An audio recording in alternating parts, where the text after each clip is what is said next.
No Saber Direito desta semana, o professor Ângelo Prata de Carvalho ensina direito empresarial.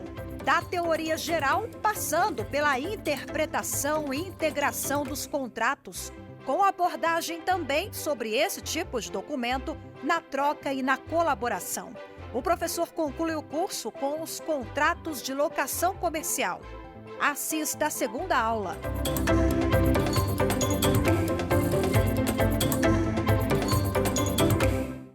Olá a todas, olá a todos, bem-vindos mais uma vez ao programa Saber Direito da TV Justiça. Meu nome é Ângelo Prata de Carvalho e hoje damos início à segunda aula do nosso curso sobre contratos empresariais.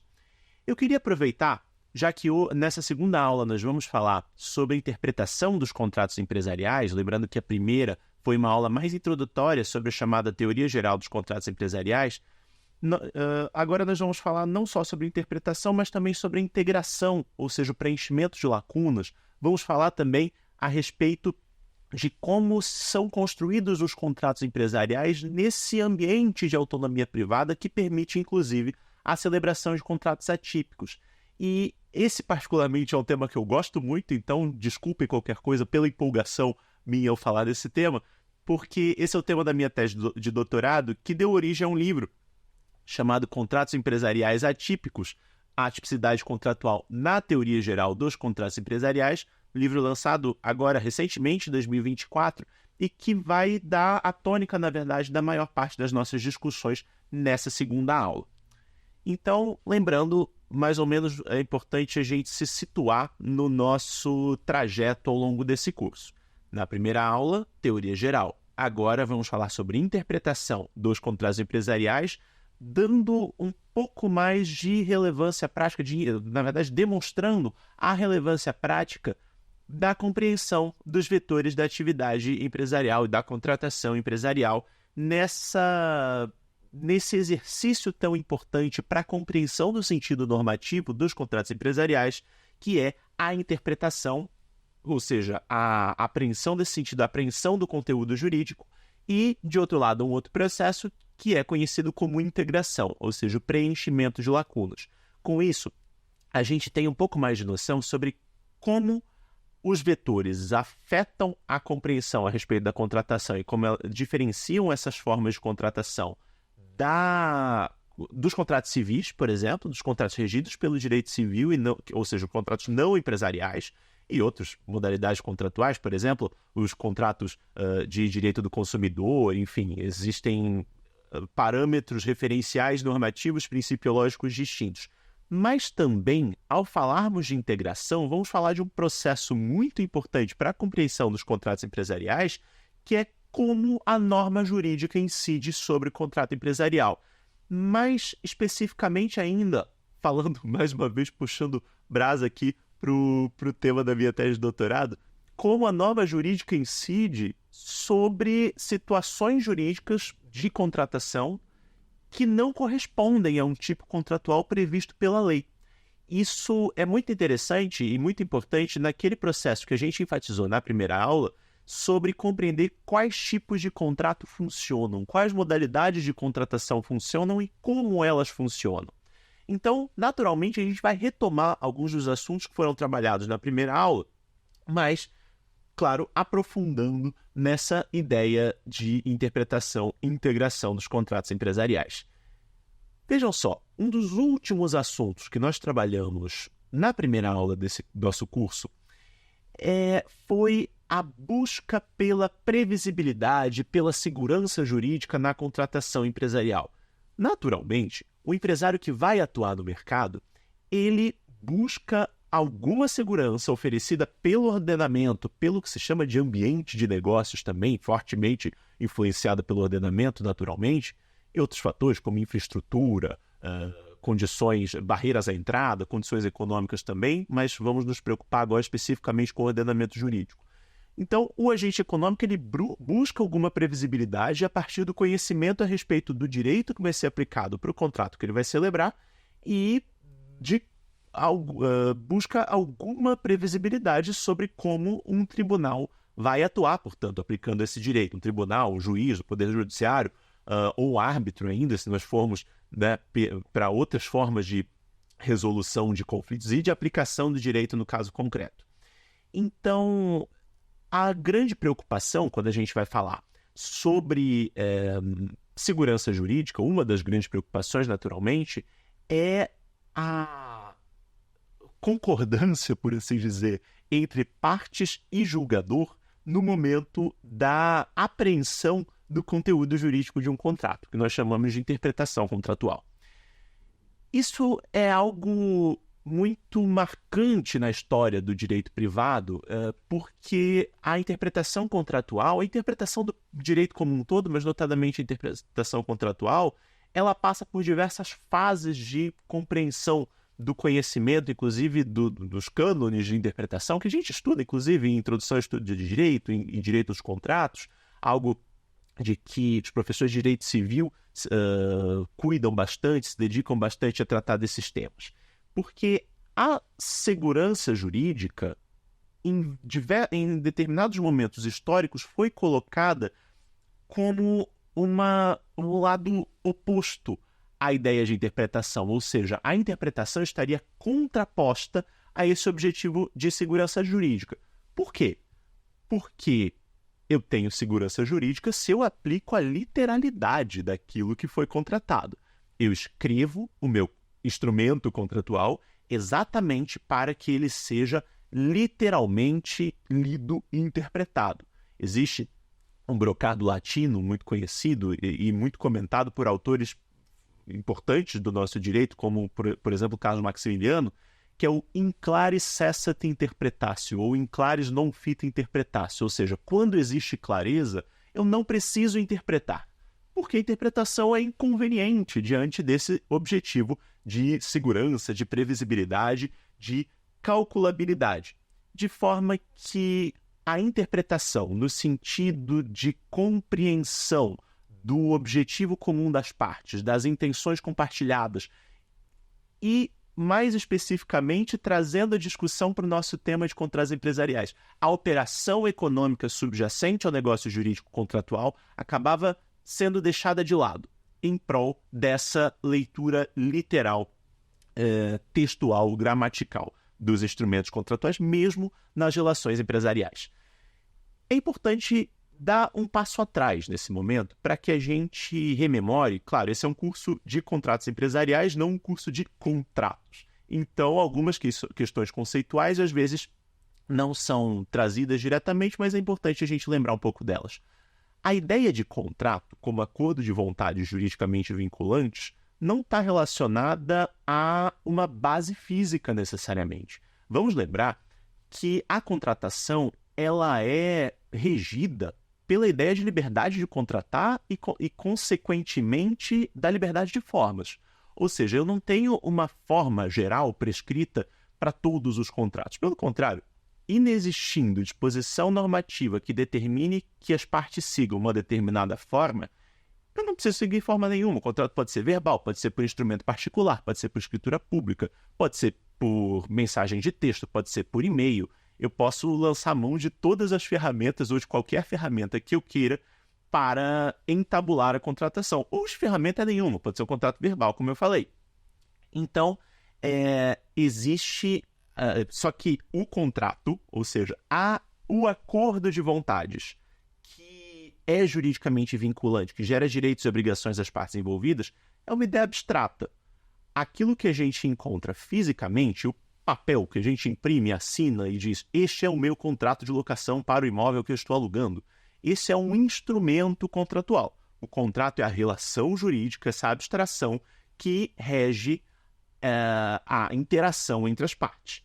Por essa razão, contrato não é só aquilo que está escrito. O contrato diz respeito ao comportamento das partes, a outras formas de indicação de qual será o conteúdo jurídico daquela relação.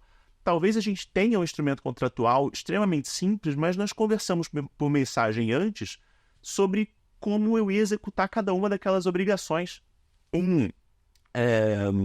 Instrumento contratual, no contrato de locação, o exemplo que nós falamos na última aula, já que é um contrato típico previsto pela lei do inquilinato, que incide sobre as lacunas deixadas pelas partes, basta que eu defina os requisitos necessários, né? Enfim, os elementos obrigatórios para aquele contrato, as partes, objeto, preço, e a forma de pagamento, que seja, ou mesmo, digamos que eu tenho uma cláusula de preço que estabelece o valor do aluguel e diz que eu vou pagar até o 5º dia útil de cada mês. Eu não estabeleci, eu sendo inquilino com o meu locador, como que eu ia pagar, se eu ia pagar por transferência bancária, por Pix, por cheque, se eu ia pagar em espécie, se eu ia pagar em outros bens, que seja. Eu não preciso determinar, mas isso quer dizer que o contrato é ineficaz, por exemplo, não vai produzir efeito, já que eu não defini algum elemento? Não, eu posso ter esquecido ou ter deixado, por qualquer razão que seja, de incluir essa questão, esse procedimento no instrumento escrito, na base física, onde se insere o contrato, que a base física que serve como meio de prova do contrato, em última análise, e posso ter discutido outros detalhes com mensagens de texto, e, portanto, essas mensagens de texto vão complementar o teor do contrato, vão constituir esse sentido jurídico do contrato. Então, esse passo atrás é importante para a gente lembrar. Base física, ou seja, instrumento contratual, forma contratual, não se confunde com contrato. Eu tenho contrato independentemente para qualquer forma contratual que seja, notadamente quando eu não tenho forma contratual prescrita em lei. Isso é muito importante para a gente ao falar sobre contratos empresariais. Claro, não vou dizer aqui que forma não é importante. Forma é importante, forma é meio de prova. É interessante que as partes discutam, negociem, constituam as suas obrigações, articulem a forma de interação por meio de contrato, mas e também é importante que elas se façam claras de tal maneira a incluir no instrumento contratual um modo de funcionamento daquele contrato. E a partir daquele instrumento contratual, aquela base física, ela vai servir como um plano de voo, por assim dizer. Não necessariamente esse instrumento contratual, e dificilmente nós vamos falar mais adiante sobre a incompletude contratual e o preenchimento de lacunas, mas dificilmente ela vai lidar com todas as interações que as partes vão ter ao longo da execução do chamado programa contratual.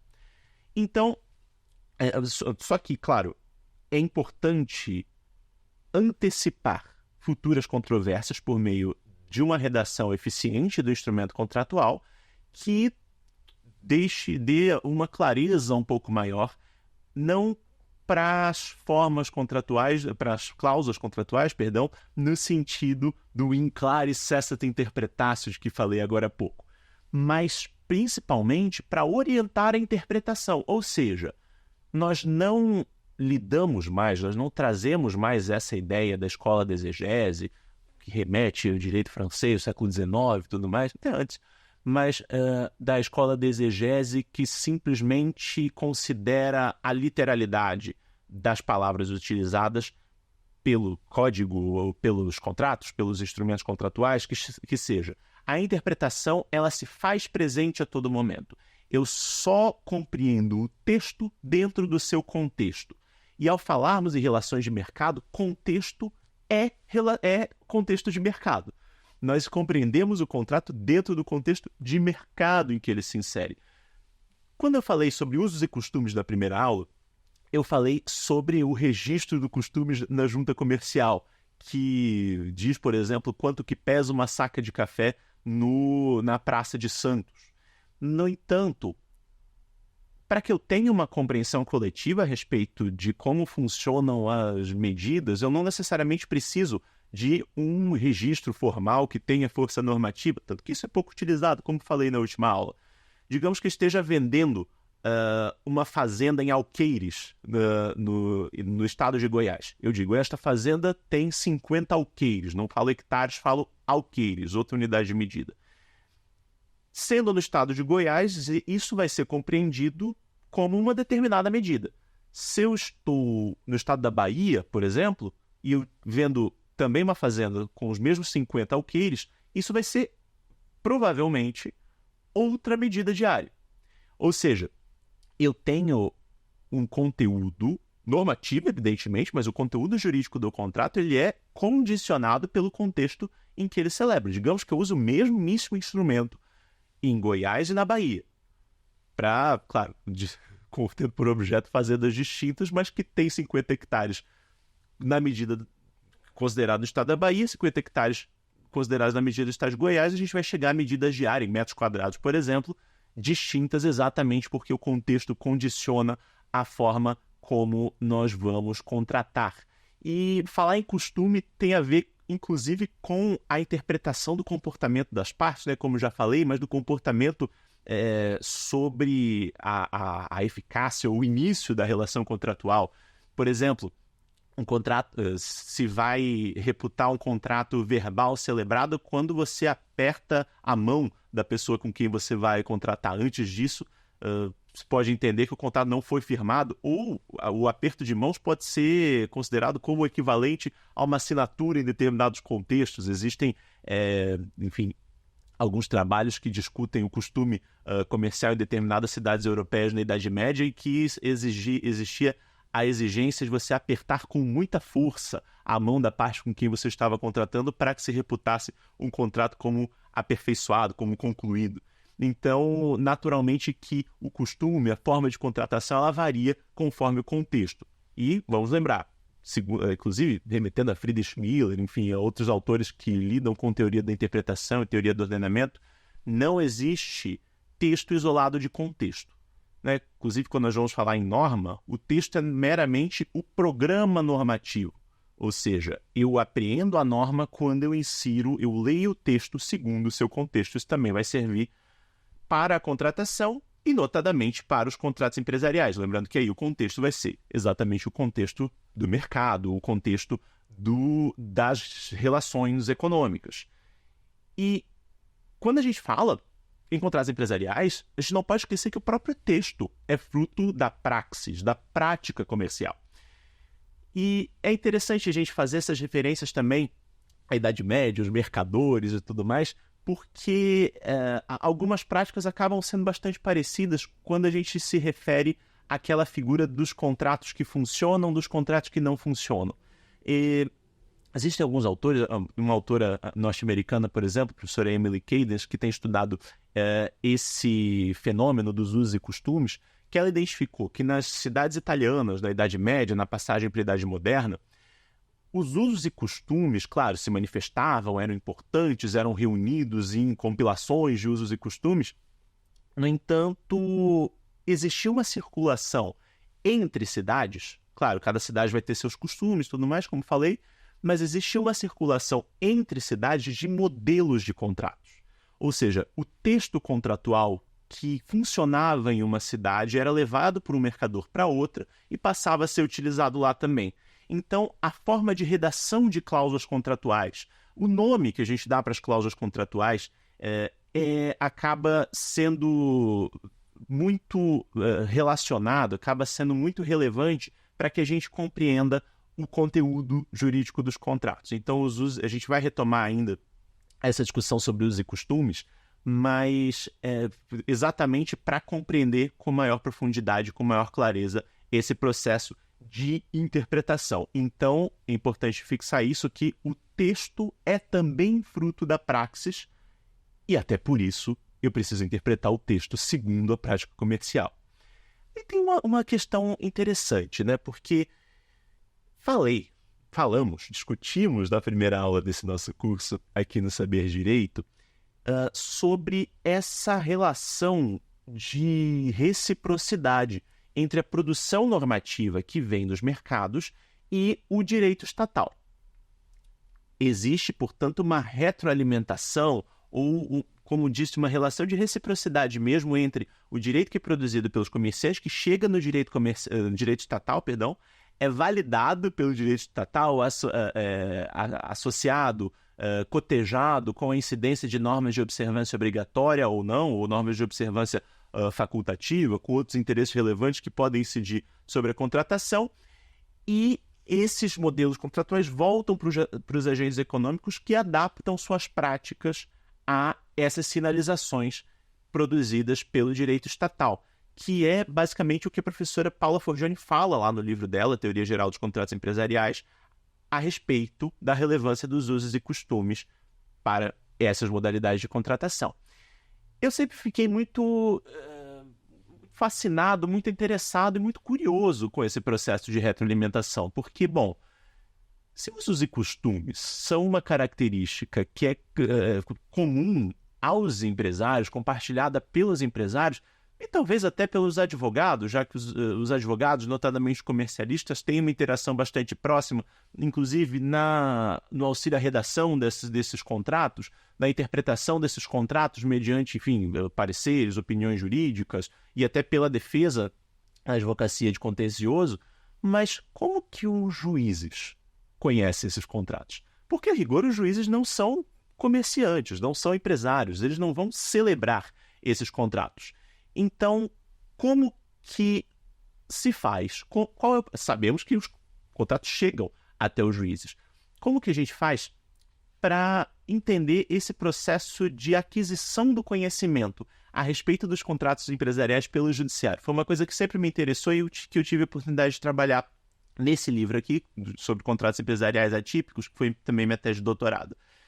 E eu identifiquei que, em larga medida, em geral, o Poder Judiciário ele lança mão de fontes doutrinárias. Ou seja, geralmente, claro que não vai ser sempre, às vezes o juiz tem uma vivência um pouco maior, às vezes houve juntadas de pareceres, ou as próprias peças das partes podem construir esse conhecimento, mas eu vi uma tendência muito forte de os juízes buscarem na doutrina, na dogmática de direito comercial, a sua compreensão a respeito dos contratos empresariais. Então, a gente verifica a relevância da doutrina. Eu vi, por exemplo, muitas referências ao professor Fábio Lhoa Coelho, que aparecia muito frequentemente nesse processo de construção do sentido a respeito de um contrato, notadamente um contrato atípico, não previsto pela legislação, por parte do Poder Judiciário.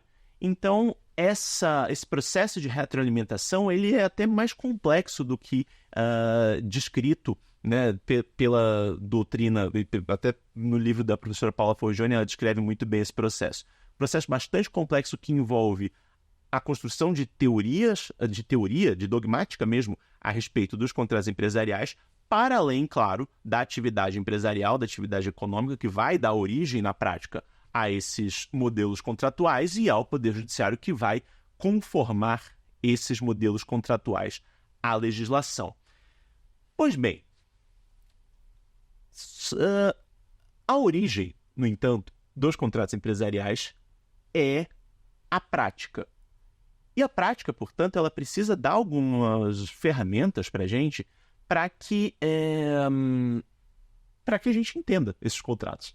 Para que a gente busque a intenção comum das partes, que vai adquirir juridicidade, que vai adquirir sentido jurídico, eu preciso compreender a operação econômica subjacente àquele negócio jurídico. Lembrando que a definição de contrato operacional que a gente adota aqui é que contrato é a veste jurídica da operação econômica. Então, para que eu entenda a conformação jurídica do contrato, é extremamente importante que eu compreenda a operação subjacente a ele. Mais do que isso, é importante compreender a função, ou seja, realizar uma leitura funcional daquele contrato e não meramente textual, não meramente formal, mas a função econômica que aquele contrato exerce. Não confundir aqui com a chamada função social do contrato. A função social do contrato ela é naturalmente uma norma muito relevante, é um princípio muito relevante, ou uma cláusula geral muito relevante para a compreensão dos contratos como um todo, mas ela não se confunde com o que nós estamos chamando aqui de função econômica. A função econômica do contrato tem a ver exatamente com os contornos da operação econômica que deu origem àquele vínculo jurídico. Entender a função econômica é muito importante, principalmente quando nós formos buscar na lei a incidência de normas supletivas ou até mesmo normas de observância obrigatória sobre contratos em concreto. Isso porque o elemento distintivo dos contratos E aqui eu não falo só dos contratos empresariais, mas o elemento distintivo dos contratos, naturalmente, que o nosso foco são os contratos empresariais, é a sua função econômica. E a função econômica, ela está associada a um conceito jurídico muito controverso na dogmática de direito civil, que é a chamada causa dos contratos. No nosso caso, a causa do negócio mercantil, do negócio comercial, do negócio empresarial. A causa, portanto, é função econômica do contrato. Isso a gente encontra em autores também civilistas, como o caso de Orlando Gomes, ao falar sobre direito civil especificamente, não falando sobre contratos empresariais. Então, a função econômica do contrato, assim entendida como causa, ela é um elemento fundamental para que a gente entenda as normas jurídicas aplicáveis àquele contrato, a gente interprete aquele contrato em concreto.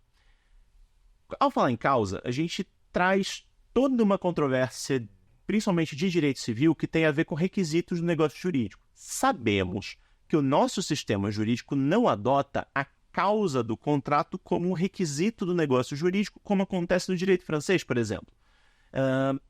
Só que o sentido que se utiliza no direito francês como requisito do negócio jurídico é outra coisa.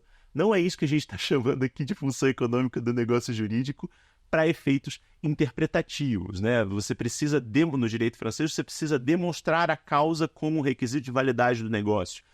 Algo parecido com a consideration que existe no direito de inspiração anglo-saxã, em que você precisa, para que aquilo seja um contrato, eu preciso demonstrar que existe troca econômica subjacente, existe uma reciprocidade e tudo mais. Isso não é um requisito para que um contrato seja válido, eficaz no nosso direito. Então, não estamos falando de causa como requisito do negócio jurídico, estamos falando de causa como função econômica do contrato, como a repercussão concreta da operação econômica subjacente àquele negócio jurídico contratual. Certo. A causa tem um elemento objetivo. A causa do contrato, apesar de a palavra às vezes levar a gente a entender isso, ela não tem a ver com a intenção das partes, ou seja, aquilo que levou no íntimo das partes a fazer com que elas quisessem contratar, celebrar um contrato. Por exemplo, eu tive uma ideia de abrir uma empresa de tecnologia, uma startup. Eu tenho um software que eu quero comercializar por meio das redes sociais, então eu anunciei, mas essa ideia foi motivada, por exemplo, pela superação de uma doença gravíssima que eu tenho. Eu descobri desenvolvi um software que consegue auxiliar no desenvolvimento das atividades do dia a dia para pessoas que têm a mesma condição de saúde que eu tenho e, portanto, eu quero transformar isso num negócio, impactar a vida das pessoas e ainda assim lucrar com isso, evidentemente. Isso é pouco relevante. Daí, toda vez que eu vou contratar, vou oferecer esse serviço para empresas, por exemplo, que conseguem adaptar esse software às suas atividades, para usar um exemplo de contratos empresariais. Isso que me levou a celebrar esses contratos, a buscar empresas com uma missão semelhante, isso é pouco relevante no sentido da interpretação do contrato. Pode ser relevante, talvez, para você conhecer a pessoa com quem você está contratando, mas os motivos, isso a gente vai chamar de motivo, não de causa. Os motivos, as intenções subjetivas que me levaram a contratar não são relevantes para a interpretação do contrato. E não se confundem com a causa, porque a causa é a função econômica conforme inserida no mercado. Essas intenções subjetivas podem ser úteis para a investigação, eventualmente, de vícios de consentimento, para outras discussões que não têm a ver necessariamente com esse nosso processo de interpretação. Agora, por que a causa é tão importante? Porque a causa ela é o principal índice de incidência normativa associada à tipicidade dos contratos. Vamos pensar no seguinte: eu tenho no Código Civil e em outras normas esparsas um conjunto de disposições normativas vinculadas a contratos conjuntos, né, de disposições normativas vinculadas a contratos em espécie. Por exemplo, contrato de compra e venda tem várias normas sobre compra e venda. Então, sempre que eu for celebrar um contrato de compra e venda, eu atraio a incidência daquelas normas, que não são de incidência cogente, são de incidência supletiva, mas elas são atraídas, a sua incidência é atraída toda vez que eu celebrar um contrato de compra e venda. E o que vai determinar que eu celebre um contrato de compra e venda? Que eu celebre um contrato cuja causa, cuja função econômica, seja do contrato de compra e venda. Ou seja, se eu celebro um contrato cujo objeto é a transferência onerosa de um bem para o patrimônio alheio, ou seja, se eu quero trocar um bem com outra pessoa, né, e em retribuição receber dinheiro, eu estou celebrando um contrato de compra e venda. Por mais que eu chame esse contrato do nome que eu quiser. Posso chamar o contrato de compra e venda simplesmente de contrato, posso chamar de termo, de compromisso, posso chamar de Ângelo, que é meu nome, posso dar o nome que eu quiser para o contrato. Se ele tiver ali os requisitos do contrato de compra e venda, ele vai ser um contrato de compra e venda. Mais do que isso, se ele desempenhar a função econômica do contrato de compra e venda, se tiver essa operação econômica de alienação de bens de maneira onerosa, é um contrato de compra e venda. Se for serviço, não é um contrato de compra e venda, é um contrato de prestação de serviço. Atrai as normas da prestação de serviço que estão no Código Civil. Se for um contrato em que eu cedo temporariamente um bem imóvel de maneira onerosa, um bem imóvel que é um apartamento, por exemplo, numa cidade, eu atraio a incidência da lei do inquilinato e todo o regime normativo da lei do inquilinato. Por isso eu disse mais agora há pouco, que eu posso ter uma página, um instrumento contratual, que eu levo para o meu inquilino assinar, que só tem os nomes das partes, o espaço para assinar, a descrição do objeto do contrato e o preço. Está assinado, é um contrato de locação de imóvel residencial urbano que tem também não só aquilo que foi previsto pelo contrato, mas também todo o conjunto normativo da lei do inquilinato, que incide necessariamente ali. Tem algumas normas que eu consigo afastar. Algumas normas são de incidência supletiva. Então, geralmente eu vou ter, não necessariamente, né, mas muitas vezes eu vou ter no texto normativo aquele trecho final de salvo disposição em contrário, salvo manifestação em sentido contrário das partes, e aí eu afasto, claro. Mas eu também tenho, em alguns tipos contratuais, normas de incidência obrigatória, vinculadas aos tipos, ou seja, se eu celebro um contrato de compra e venda, eu não posso fazer uma compra e venda de ascendente a descendente. Até posso, essa é uma causa de anulabilidade, não de nulidade. Ou seja, ela se convalida com o decurso do tempo, ela é passível de confirmação, mas eu tenho uma situação que, se eu for vender minha casa para um filho meu, essa compra e venda pode ser impugnada por outro filho ou por cônjuge em algumas situações. Ou seja, eu não posso afastar isso, eu não posso celebrar um contrato de compra e venda dizendo, olha, a norma que invalida, cria uma causa de anulabilidade para compra e venda de ascendente a descendente, ela não se aplica sobre esse contrato. Não posso fazer, simplesmente porque eu atraí a incidência das normas, seja cogentes, seja facultativas, de incidência dispositiva, dos contratos de compra e venda, já que eu estou celebrando um contrato de compra e venda. Isso é o que a gente chama de integração das lacunas deixadas pelas partes. Quando nós falamos de contratos típicos, estamos falando também da incidência de normas de observância obrigatória. Não são só espaços que as partes poderiam se manifestar e não se manifestaram, então incide aquela norma de regência supletiva. Eu também tenho normas de observância obrigatória que visam, por exemplo, a proteger direitos de terceiros. Pois bem, quando nós falamos em interpretação dos contratos, pensando na operação econômica, nós também vamos continuar falando dos contratos atípicos da interpretação, típicos e da interpretação, e já a gente fala do caso especial dos contratos atípicos que eu já mencionei para vocês no início da aula.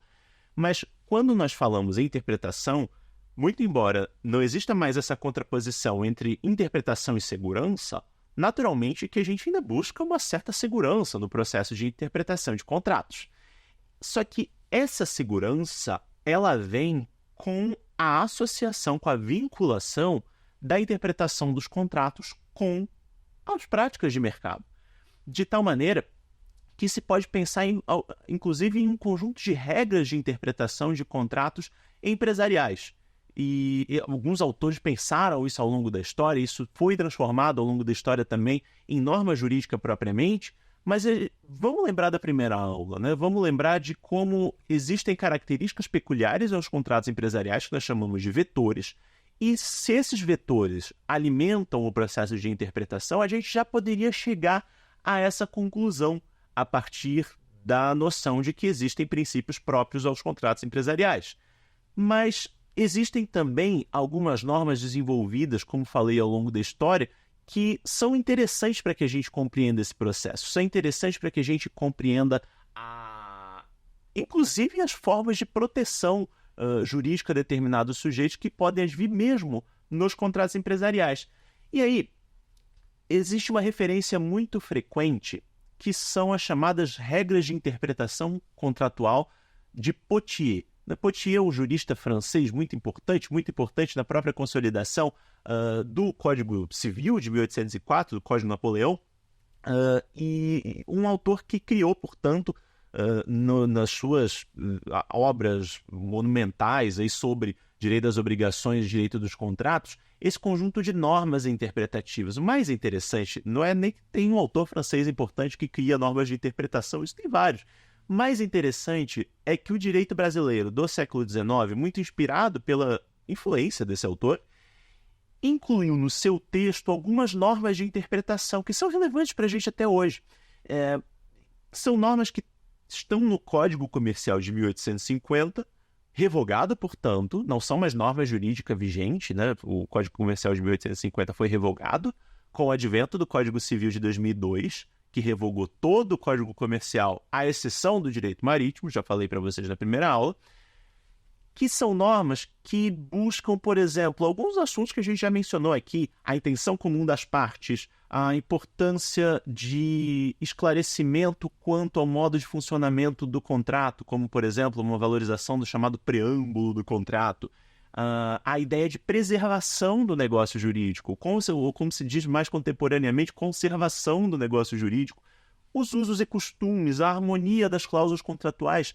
Vale a pena a gente dar uma olhada no texto dos artigos 131 a 133 do revogado Código Comercial, que traz, por exemplo, outras normas muito interessantes, por exemplo, como a proteção, e falei para vocês dessa importância da proteção, mesmo nos contratos empresariais, da proteção contra o estipulante do contrato, contra quem celebra o contrato em prol de quem não escreveu o contrato. Uma proteção hoje presente, muito associada normalmente aos contratos de adesão, por exemplo.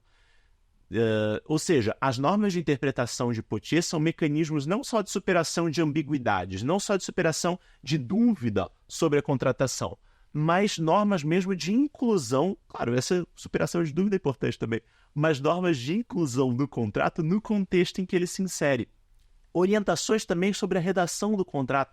Isso, a estruturação desses cânones, dessas normas de interpretação, ela se faz relevante não só para a leitura do contrato, mas também para a celebração de novos contratos. Já que eu sei que contratos empresariais tendem a ser interpretados segundo essas regras, eu escrevo contratos instrumentos contratuais, né, a base física da contratação, eu escrevo meus contratos no sentido que eu imagino que eles serão interpretados assim, colaborando para a previsibilidade, para a segurança das transações econômicas, para a redução dos custos de transação, como falei na aula anterior. Redução dos custos de transação não significa simplesmente eu fazer menos coisas, né? Eu me esforçar menos, eu ter que me movimentar menos. Reduzir custos de transação significa buscar as formas jurídicas que mais eficientemente, talvez não seja a melhor palavra eficientemente, mas que de uma maneira mais interessante reduzam os custos de operação no setor econômico. Reduzir custos de operação no setor econômico, reduzir custos de transação, tem a ver em larga medida, com a compreensão dos riscos incidentes sobre o meu negócio, possivelmente até com a redução desse risco. Agora, vejam que interessante. Falei para vocês das normas de interpretação de Potier, que não vale a pena a gente lê-las especificamente, como já falei, são normas de advogados, mas vale a pena conhecer, seja no Código Comercial, por isso que eu indico para vocês os artigos 131 a 133, mas tem um artigo correspondente no nosso Código Civil de 2002, que é o artigo 113. O artigo 113, na redação originária, dizia simplesmente que os negócios jurídicos devem ser interpretados conforme a boa-fé e os usos do lugar de sua celebração. O caput desse artigo, por si só, já seria relevante para a gente. Só que aconteceu em 2019 de ser editada uma lei, a Lei número 13.874, 13874 de 2019, que ficou conhecida como Lei de Liberdade Econômica. A Lei de Liberdade Econômica altera o texto do artigo 113, incluindo um parágrafo com normas de interpretação. Vamos dar uma olhada nessa norma, no parágrafo 1º do 113. Ele diz o seguinte: a interpretação do negócio jurídico deve lhe atribuir o sentido que 1. For confirmado pelo comportamento das partes posterior à celebração do negócio. Ou seja, eu entendo o conteúdo do contrato não só por aquilo que foi imediatamente escrito, incluído no texto do instrumento contratual. O comportamento das partes também é relevante. Mas isso complementa naturalmente a norma geral, mais ampla, de interpretação dos negócios jurídicos, de que se deve dar mais atenção à intenção das partes do que à vontade declarada no texto do contrato. Por exemplo, a intenção comum das partes não se apreende simplesmente da base física, do instrumento contratual. O inciso 2 também é muito interessante, ou seja, corresponder, a interpretação deve atribuir o sentido que corresponder aos usos, costumes e práticas de mercado relevantes ao tipo de negócio, mais do que dar relevância aos usos e costumes do local da celebração, mas também do tipo de negócio. Os usos e costumes associados aos negócios que funcionam, Por que alguns negócios, algumas cláusulas funcionam. Inciso 3 do parágrafo 1º do 113 do Código Civil, corresponder à boa-fé. Repete o caput. Tem muito segredo. Inciso 4. Agora, aquilo que eu acabei de falar. For mais benéfico a parte que não redigiu com o dispositivo se identificável. Se identificável quem redigiu ou quem não redigiu o dispositivo, claro. Chamada interpretatio contra proferentem também, para ver se você está com o seu latim em dia. Mas, como eu sempre falo, a gente não precisa saber falar latim. Hoje talvez seja uma coisa antiquada hoje em dia, mas é importante a gente saber os nomes de alguns brocados, de algumas expressões que remetem a conceitos jurídicos, não para mostrar que a gente é muito inteligente e fala latim, mas para entender quando uma decisão judicial, quando um texto, por exemplo, faz referência a esses conceitos por meio das suas expressões latinas, que em algumas ainda se usam correntemente. Um exemplo que eu sempre gosto de usar. Dificilmente você vai... É mais fácil, talvez, entender o conteúdo de um texto que faz referência às obrigações propter rem, aquelas obrigações que acompanham o bem, quando eu falo obrigações propter rem, do que se eu chamo de obrigações ambulatórias, que é o nome dessas obrigações em língua portuguesa. Mas é sempre importante, então, a gente entender. Já falamos de pacta sunt servanda, no quiz da primeira aula falamos de res inter alios acta, todos frases, brocados em latim que são importantes ainda hoje na prática, apesar de a gente poder desenvolver essa sensibilidade, até esse bom senso de utilizar expressões em latim de uma forma comedida ou com grano salles, para usar uma expressão em latim para evitar o uso de expressões em latim. Por fim, vem talvez o inciso mais polêmico desse parágrafo 1º do artigo 113. Eu, particularmente, não gosto muito dele, mas isso fica aqui entre nós. Inciso 5º diz o seguinte: a interpretação do negócio jurídico deve lhe atribuir o sentido que corresponder a qual seria a razoável negociação das partes sobre a questão discutida, inferida das demais disposições do negócio e da racionalidade econômica das partes, consideradas as informações disponíveis no momento de sua celebração. Ou seja, cria-se aqui uma regra de interpretação associada à suposição daquilo que as partes da racionalidade econômica que se esperava que as partes poderiam ter segundo as informações disponíveis no momento da contratação. Mas que entendo que o legislador quis fazer com esse inciso. Ele quis talvez trazer exatamente a lógica de que a racionalidade econômica do contrato deve influenciar na interpretação, na leitura do contrato. Concordamos com isso, não tem dificuldade de concordar com isso. A racionalidade econômica de uma dada operação precisa influenciar na interpretação do negócio jurídico. Estava falando disso até agora. A questão é que talvez a metodologia para chegar até essa compreensão a respeito da racionalidade econômica seja um pouco abstrata, etérea, meio mágica, aqui segundo esses termos da nova legislação, nova de 2019, né, da Lei da Liberdade Econômica. Ou seja, talvez seja um pouco difícil a gente supor qual seria o tipo de racionalidade segundo as informações disponíveis às partes, que a gente não sabe exatamente quais são também. Enfim, esse é um dispositivo particularmente bastante polêmico e que particularmente me chama bastante atenção. Todos esses elementos, eles colaboram para a construção do regime jurídico dos contratos empresariais. Lembrando que existe um processo quase que de descoberta do conteúdo jurídico dos contratos empresariais, no sentido de a gente encontrar essa ponte entre o contrato e concreto e ordenamento.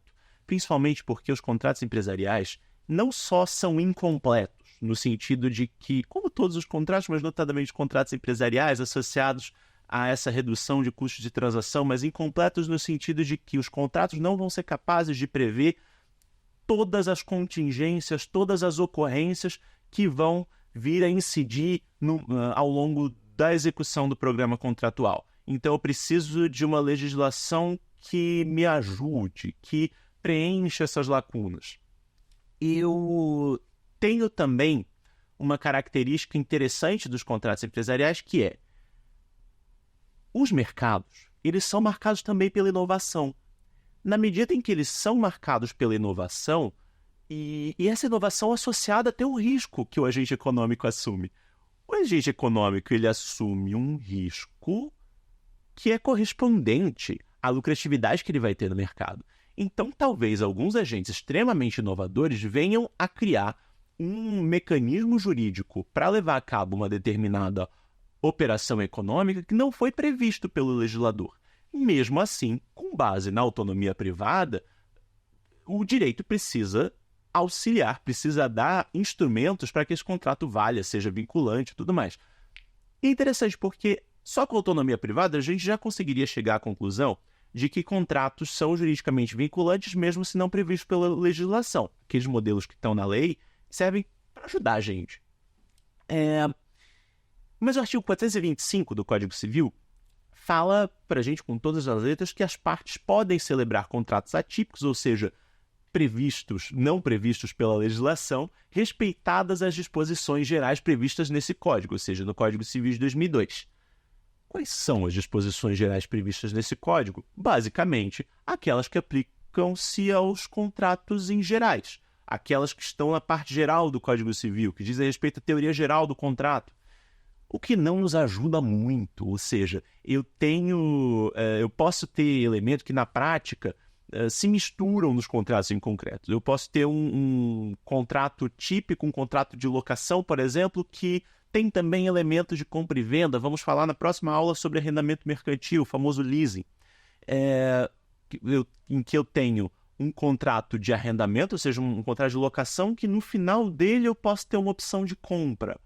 São chamados contratos mistos, ou seja, eu misturo regimes contratuais. E aí eu tenho um desafio ainda maior para saber qual que é o regime normativo que se aplica a um dado contrato. E esse foi um dos principais pontos de preocupação da minha tese de doutorado, inclusive, que está aqui nesse livro lançado esse ano, que é saber como que a gente constrói um sistema de análise de contratos atípicos, ou seja, não previsto pela legislação, que proteja a autonomia privada em vez de suprimir essa autonomia privada. Por que eu digo suprimir?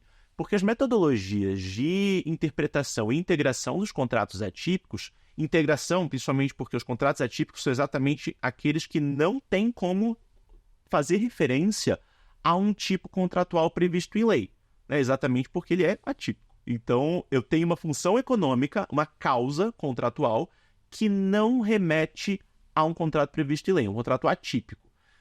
Então, essas metodologias, em geral, elas partem, por exemplo, da ideia de analogia. Se eu tiver um contrato atípico, beleza, ele é um contrato atípico, mas eu aplico o regime jurídico do contrato que mais se aproxime. Ou ainda, eu faço uma somatória dos regimes jurídicos, dos regimes típicos que estão naquele contrato atípico, que tem essa característica de ser misto.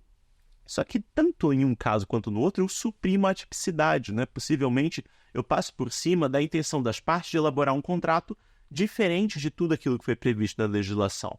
Tem até uma curiosidade, né? Recentemente, a China, a República Popular da China, editou um Código Civil, em 2020, que especificamente autoriza a celebração de contratos atípicos. Mas isso do caput, no parágrafo único, fala: caso exista um contrato atípico, incide o regime normativo do contrato típico mais próximo por analogia. A analogia, na verdade, ela acaba com a tipicidade. Ela faz valer o regime típico em detrimento do regime atípico.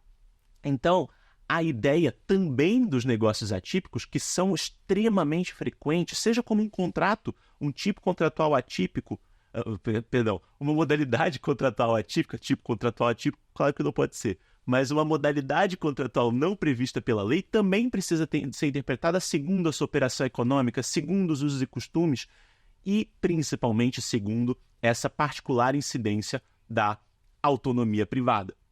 E nós ainda temos, e vamos ver ao longo desse curso, outras manifestações dessa atipicidade contratual. Por exemplo, com um tipo de atipicidade que se aproxima da tipicidade em razão da incidência dos usos e costumes. São chamados contratos socialmente típicos.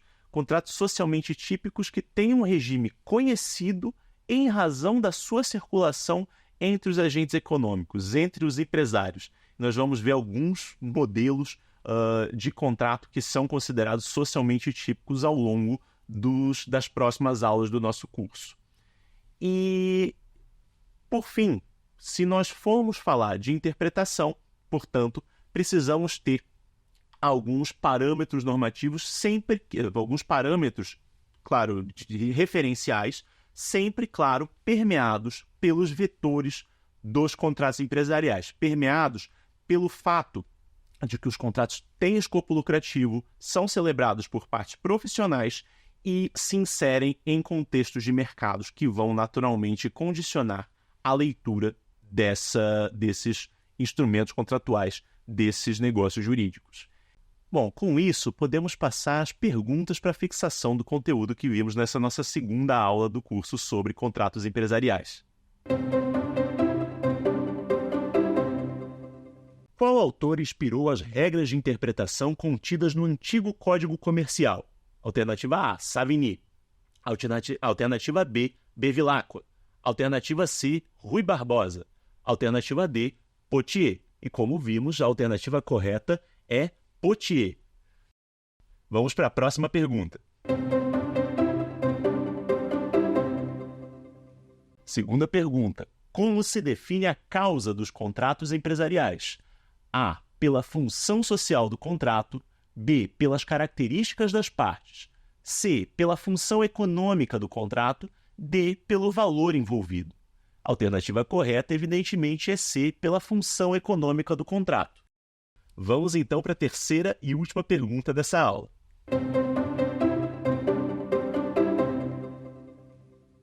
O que são usos e costumes na contratação empresarial? Alternativa A, costumes assentados na junta comercial. Alternativa B, compreensões implícitas sobre a contratação.